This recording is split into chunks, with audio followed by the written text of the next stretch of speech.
I'd like to introduce the star of the night, whom all of you evidently know. I'm hoping that after I sent you links, you Googled him and looked at all the wonderful things he's been doing, if you didn't already know, Dr. David Gandara. So thank you, Danielle. So it's a great pleasure to be here. This is the second time that I've spoken at the Living Room. There are a lot of great experiences. It's very uplifting to hear everybody's story.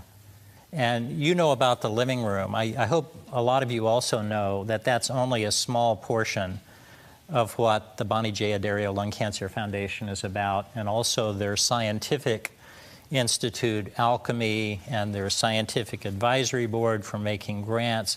It's just a fabulous organization.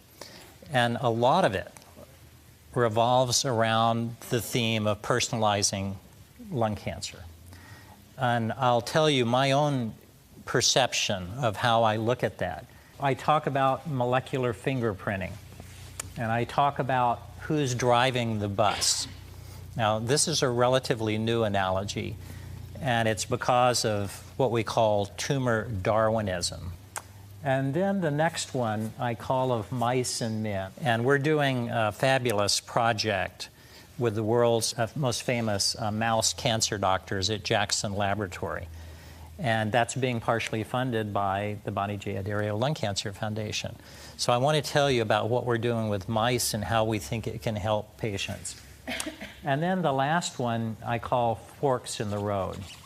And that's really about all the choices that cancer patients have to make. And when you're at one of those forks in the road, you know, how do you decide which way to go? Everybody knows about fingerprints, and just about everybody in the room probably has heard that no two people have exactly the same fingerprint. I make the analogy that that's much like your cancer.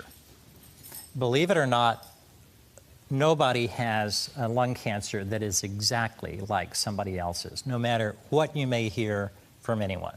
I heard so many people tonight talking about they got molecular testing or they're on Tarceva because a mutation was found in their cancer. That's just the first step in all of this. About 10 years ago, this is how stage 4 non-small cell lung cancer patients looked to their oncologist. If you see all these cartoon figures look exactly the same, they're all the same color, and if an oncologist had a room full of lung cancer patients who were stage 4 and they were non-small cell lung cancer, they all got treated the same way. So what's happened in the last 10 years is